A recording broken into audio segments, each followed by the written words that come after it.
तो president Putin है। अब सवाल ये है कि उनसे बात कौन करेगा। तो उनसे बात करेंगे स्टीव वित्कॉफ, और स्टीव वित्कॉफ जो हैं गालिबन वो उनसे बात करने के लिए आज रात को या कल मॉस्को पहुंच जाएंगे। कल तक हम जब गुफ्तगू करेंगे, ज़िंदगी रही तो उसमें कुछ हमें आइडिया हो जाएगा कि कौन पहुंचा है। स्टीव वित्कॉफ जो है अब उनकी पोजीशन बड़ी इंपॉर्टेंट हो गई है, क्योंकि स्टीव वित्कॉफ जो हैं आज दोहा में हैं। दोहा में वो इसराइल, इजिप्ट,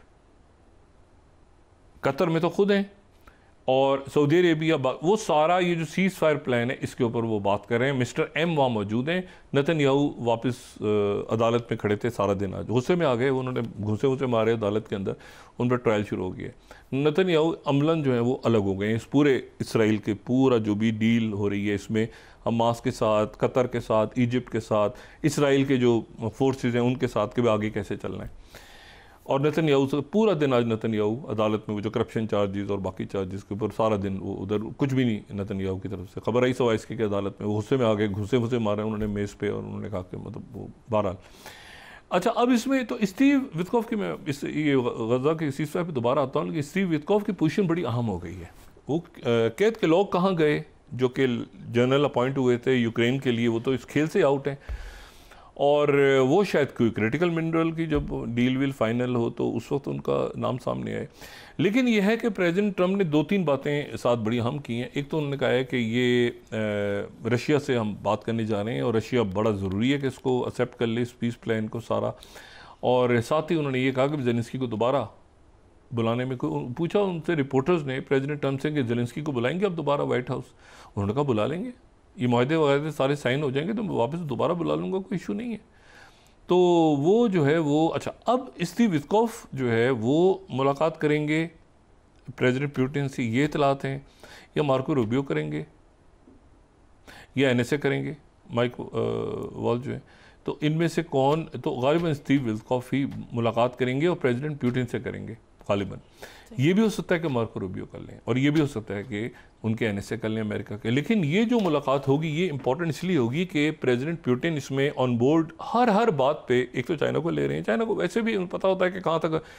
दूसरा ये है कि वो किसी सूरत, अब जो बात है और क्या चीज़ें गेन हो गई इसमें, रशिया जो है वो कोई बूट्स ऑन ग्राउंड तो ख़त्म हो गया ना किस्सा, यूक्रेन में कोई बूट्स ऑन ग्राउंड नहीं होंगे, ये बात भी हो गई।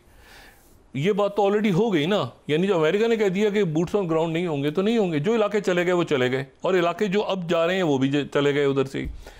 तीसरा मसला ये मिनरल्स भी चले गए। चौथा मसला ये कि जेलेंस्की भी आहिस्ता आहिस्ता फारिग हो जाएंगे, तो हो गए तकरीबन फारिग।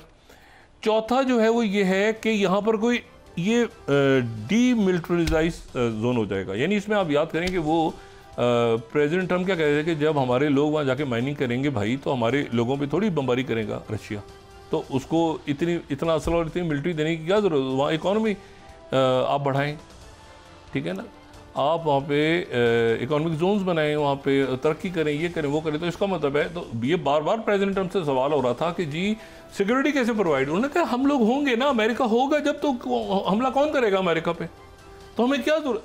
तो वो बूट्स ऑन ग्राउंड भी गए, बूट्स ऑन ग्राउंड वाला डिमांड भी गया, नेटो भी गया, इलाके भी गए, इंसानी जानें भी गई, सब कुछ गया, जेलेंस्की खुद भी गए।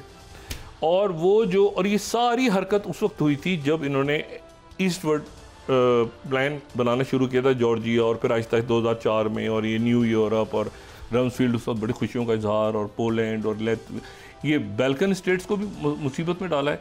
लेकिन आई थिंक इनका रशिया के साथ मामला अच्छे हो जाएंगे, और बाल्टिक स्टेट्स को भी डाला है। वक्फा लेंस के बाद बात करते हैं, यहाँ बहुत कुछ हो रहा है। ये यहाँ से मुराद ये है कि हमारे करीब वैसे तो वो इलाके भी करीब हैं, लेकिन हमारे और आसपास बहुत कुछ हो रहा है जी पाकिस्तान के। जी नाज़रीन, वापस आते हैं छोटे से ब्रेक के बाद।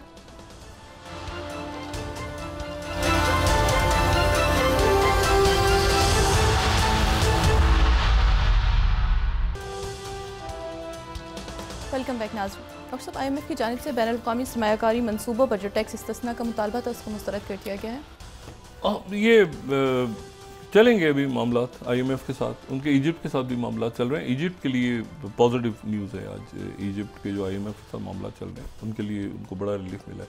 तो देखते हैं कि, लेकिन यहाँ पर IMF का इशू, उससे ज़्यादा इम्पोर्टेंट इशू ये है कि हम अपने अखराजात कम कि इतनी बड़ी गवर्नमेंट और गवर्नेंस और ख़र्चे और मतलब है कि वो उसके कोई नीचे भी तो आवाम तक जाने चाहिए ना, बरसा बरस से। और मैं आपसे पहले भी कह रहा हूँ कि माशी दहशतगर्दी जब तक ख़त्म नहीं होगी तो ये हार्डकोर टेररिज्म ख़त्म नहीं हो सकता। ये आपस में इंटरलिंक्ड है, मफादात इंटरलिंक्ड होते हैं आपस में।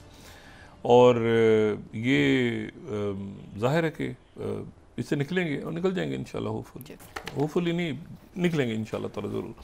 अच्छा, एक और बड़ा अहम इसमें वाक़या हुआ है, और वो वाक़या ही हुआ है कि एक साहब हैं जिनका नाम है सरजाई नेरियशकिन। अच्छा, ये जो सरजाई नेरियशकिन है ये रशिया के फॉरेन इंटेलिजेंस है रशिया की, उसके ये चीफ हैं, और ये 2016 से इस पोस्ट पे हैं।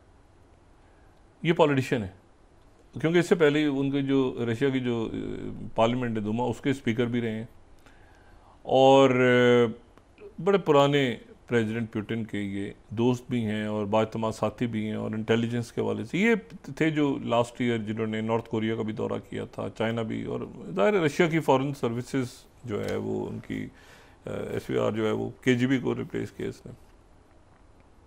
इनकी बात हुई है CIA सरबराह से, नई CIA सरबराह से, और वो जो गुफ्तगू है वो इसलिए इम्पॉर्टेंट है कि अब इन दोनों के दरमियान जो है वो एक मुस्तकिल राब्ता CIA चीफ और जो रशिया के इंटेलिजेंस चीफ हैं, दोनों स्पाई मास्टर्स के दरमियान बराह रास्त गुफ्तगू का चैनल खुल गया है कि उससे हट के सारे मामले हसरत के इंटेलिजेंस जो है वो रशिया और अमेरिका के दरमियान ये तय हुआ है कि हाईएस्ट लेवल पे दोनों के दरमियान रब्ता होगा।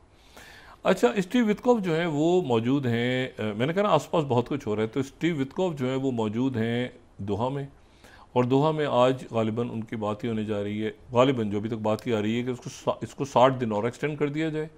इसको जो सीज़ फायर जो इसराइल का भी मुतालबा था कि पहले इसी मरहले को एक्सटेंड कर दिया जाए, उसमें बहुत कुछ आगे तय हो जाएगा। और उन्होंने बिजली काटी, फिर कोई इमदाद बंद कर दी, वो प्रेशर आगे पीछे, लेकिन ये है कि ये मामला जो है ये पीस प्लान की तरफ ही जाएगा।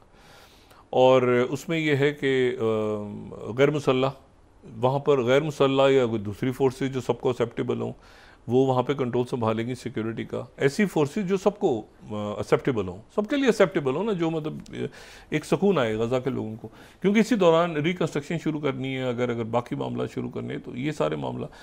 तो हमास की तरफ से जो है वो इसराइल का प्लान तो रिजेक्ट हो गया, लेकिन जो अलग मुलाकातें उनकी हुई हैं एडम बॉयलर के साथ, स्टीव विटकॉफ के साथ, उसमें जो बात है गालिबन वो ये है कि वो अरब प्लान तो अपनी जगह चलेगा, वो तो उसको वो अरब प्लान नहीं है, उसको चाइना ने भी इंडोर्स किया है, उसको रशिया ने भी इंडोर्स किया है, उसको बरतानिया, जर्मनी, उसको पूरी दुनिया, ग्लोबल साउथ पूरी दुनिया उसको, अफ्रीका जो है हर मुल्क ने उसको इंडोर्स कर दिया है। अब उसमें यह है कि उनकी तरफ से गालिबन हमास की तरफ से ये बात हो रही है कि ठीक है हम इसको एक्सेप्ट करते हैं और आगे चलते हैं, सीज़फायर प्लान को आगे लेके हम, ठीक है पास ओवर तक यानी 19 अप्रैल तक इसको बढ़ा देते हैं,